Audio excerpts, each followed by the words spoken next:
Assalamualaikum, saya Elisa Kotrunada dari kelompok 6. Dan saya Nurul Herunisa dari kelompok 6. Nama saya Sri Adiningsih, saya dari kelompok 6. Kami di sini akan mempresentasikan tentang APBN, Anggaran Pendapatan dan Belanja Negara. Anggaran Pendapatan dan Belanja Negara, APBN. A. Pengertian APBN adalah rencana keuangan tahunan pemerintah negara Indonesia yang disetujui oleh Dewan Perwakilan Rakyat. APBN berisi daftar sistematis dan terperinci yang memuat rencana penerimaan dan pengeluaran negara selama 1 tahun anggaran. APBN, perubahan APBN, dan tanggung jawab APBN setiap tahun ditetapkan dengan undang-undang. B. Dasar Hukum APBN. Undang-Undang Dasar 1945 merupakan dasar hukum paling tinggi dalam struktur perundang-undangan di Indonesia. Oleh karena itu, pengatur mengenai keuangan negara selalu didasarkan pada undang-undang ini, khususnya dalam Bab 8 Undang-Undang Dasar Negara 1945, Amandemen 4, Pasal 23, mengatur tentang anggaran pendapatan dan belanja negara. Yang pertama, bunyi pasal 23 ayat 1. APBN sebagai wujud dari pengelolaan keuangan negara ditetapkan setiap tahun dengan undang-undang dan dilaksanakan secara terbuka dan bertanggung jawab untuk sebesar-besarnya kemakmuran rakyat. Yang kedua, bunyi pasal 23 ayat 2. Rancangan undang-undang APBN diajukan oleh Presiden untuk dibahas bersama DPR dengan memperhatikan pertimbangan DPD. Yang ketiga, bunyi pasal 23 ayat 3. Apabila DPR tidak menyetujui rancangan APBN yang diusulkan oleh Presiden, pemerintah menjalankan APBN tahun yang lalu. C. Struktur APBN. Yang pertama, pendapatan negara dan hibah. Yang kedua, belanja negara. Yang ketiga, keseimbangan primer. Yang keempat, surplus atau defisit anggaran. Yang kelima, pembiayaan. D. Asumsi dasar ekonomi makro APBN. Asumsi dasar ekonomi makro sangat berpengaruh pada besaran komponen dalam struktur APBN. Asumsi dasar tersebut adalah yang pertama, pertumbuhan ekonomi, yang kedua, nominal produk domestik bruto, yang ketiga, inflasi, yang keempat, rata-rata tingkat bunga SPN 3 bulan, yang kelima, nilai tukar rupiah terhadap dolar Amerika Serikat, yang keenam, harga minyak, yang ketujuh, produksi atau lifting minyak, yang kedelapan, lifting gas. E. Unsur APBN. Jika mengacu pada pasal 23 ayat 1 Undang-Undang Dasar 1945, perubahan terdapat 5 unsur dari APBN, yaitu yang pertama, APBN sebagai pengelolaan keuangan negara. Yang kedua, APBN ditetapkan setiap tahun dan berlaku 1 tahun. Yang ketiga, APBN ditetapkan dengan undang-undang. Yang keempat, APBN dilaksanakan secara terbuka dan bertanggung jawab. Yang kelima, APBN ditujukan untuk kemakmuran rakyat. Sumber APBN adalah rakyat. sehingga keberadaannya harus dilakukan dengan sebuah undang-undang. Penetapan dan pengesahan APBN dilakukan bersama-sama dengan DPR. DPR merupakan lembaga yang mempresentasi rakyat atau kedaulatan. APBN merupakan suatu rangkaian dari perencanaan, pelaksanaan, dan realisasi, sehingga penetapannya dengan undang-undang. F. Fungsi APBN. Fungsi APBN selalu dikaitkan dengan 3 fungsi, yaitu alokasi, distribusi, dan stabilisasi. Tetapi di Indonesia, berdasarkan pasal 3 ayat 4 Undang-Undang Nomor 17 Tahun 2003, ditegaskan APBN memiliki fungsi sebagai berikut. Yang pertama, fungsi otoritas, bahwa anggaran negara menjadi dasar untuk melaksanakan pendapatan dan belanja pada tahun bersangkutan. Yang kedua, fungsi perencanaan, bahwa anggaran negara menjadi pedoman bagi manajemen dan merencanakan kegiatan pada tahun yang bersangkutan.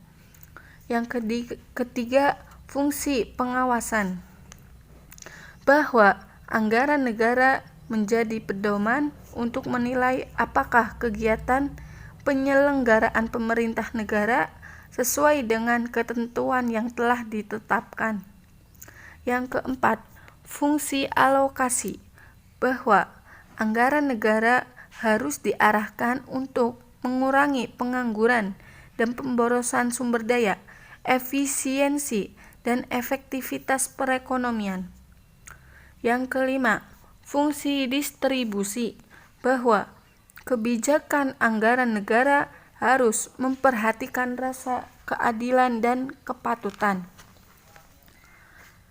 Yang keenam, fungsi stabilisasi, bahwa anggaran pemerintah menjadi alat untuk memelihara dan mengupayakan keseimbangan fundamental perekonomian.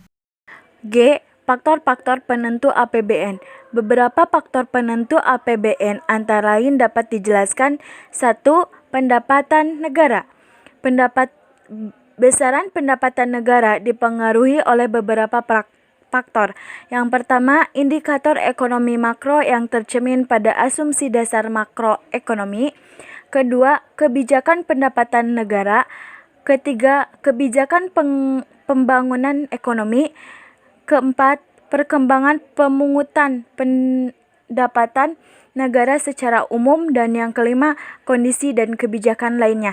Contohnya, target penerimaan negara dari SDA migas turut dipengaruhi oleh beberapa asumsi lifting minyak bumi, lifting gas, ICP, dan asumsi nilai tukar.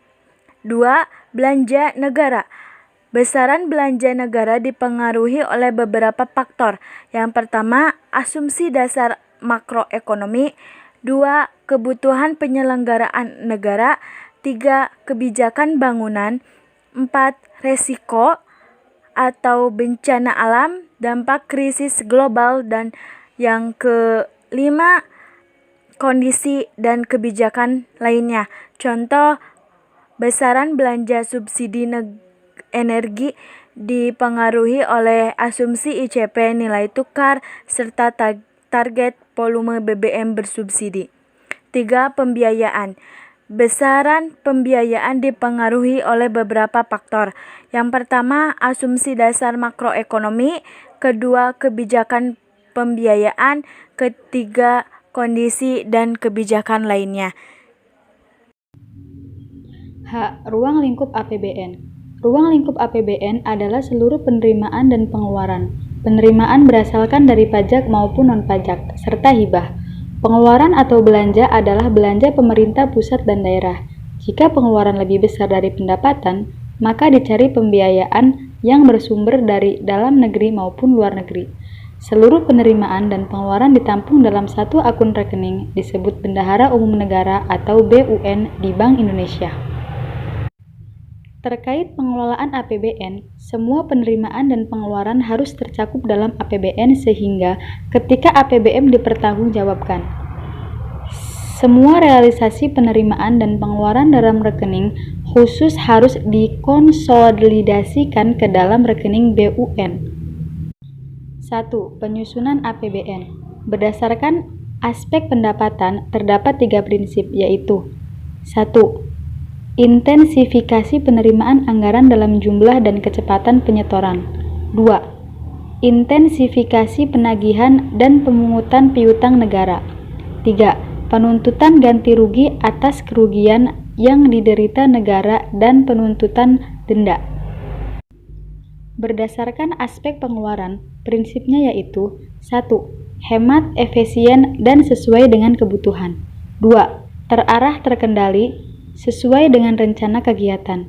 3. Semaksimal mungkin menggunakan hasil produksi dalam negeri dengan memperhatikan potensi nasional. Penyusunan APBN berdasarkan asas sebagai berikut. 1. Kemandirian. 2. Penghematan atau peningkatan efisiensi dan produktivitas. 3. Penajaman prioritas pembangunan. 4. Menitik beratkan pada asas dan undang-undang negara. 2. APBN sebagai rencana keuangan. Pemerintah memiliki perencanaan terhadap pengeluaran dan penerimaan untuk membiayai kepentingan negara atau pengelolaan pemerintah. Dalam merencanakan pengeluaran tersebut akan dibarengi dengan perencanaan perkiraan pendapatan yang bisa dihimpun. APBN 2020. Akselerasi daya saing melalui inovasi dan penguatan kualitas sumber daya manusia. 1. Pendapatan negara. Target pendapatan negara di tahun 2020 merupakan target yang optimal, namun tetap realistis untuk mendukung pencapaian sasaran pembangunan, namun tetap mampu adaptif menghadapi resiko perekonomian. 2. Belanja pemerintah pusat. Belanja pemerintah pusat naik sebesar 13,5 ribu triliun dari APBN 2020, terdiri dari kenaikan belanja kementerian atau lembaga sebesar 25.000 triliun dan penurunannya belanja non-kementerian atau lembaga sebesar 11,5 triliun. 3. Transfer ke daerah dan dana desa. Pada APBN 2020 dialokasikan transfer ke daerah dan dana desa mencapai 856,9 ribu triliun. TKDD tersebut terdiri dari transfer ke daerah sebesar 784,9 triliun dan dana sebesar 72.000 triliun. 4. Defisit APBN 2020. APBN tahun 2020 diproyeksikan mengalami defisit sebesar 307,2 triliun atau sebesar 1,76% terhadap PDB. Upaya menjaga berkelanjutan fiskal juga terlihat dari defisit keseimbangan primer yang mendekati nol besar minus 12.000 triliun. Tren penurunan menuju positif ini memberikan bukti kuat, sekaligus sinyal positif bahwa pengelolaan APBN selama ini telah berada pada jalur positif. Rasio defisit APBN dan defisit keseimbangan primer ini merupakan yang terendah dalam 6 tahun terakhir. 5. Pembiayaan anggaran. Untuk menutup defisit APBN tahun 2020, pembiayaan anggaran sebesar 307,2 triliun atau turun 1,15% dari outlook APBN tahun 2019. Pembiayaan anggaran berasal dari pembiayaan utang baik berupa surat berharga negara konvensional dan surat berharga syariah negara. Pembiayaan utang tersebut tumbuh negatif sebesar minus 5,88% dari outlook APBN tahun 2019. Selain itu, pembiayaan anggaran juga untuk kegiatan investasi. Pembiayaan investasi tahun 2020 ditujukan untuk meningkatkan kualitas pendidikan, percepatan pembangunan infrastruktur, juga mendorong ekspor nasional dan meningkatkan daya saing bangsa.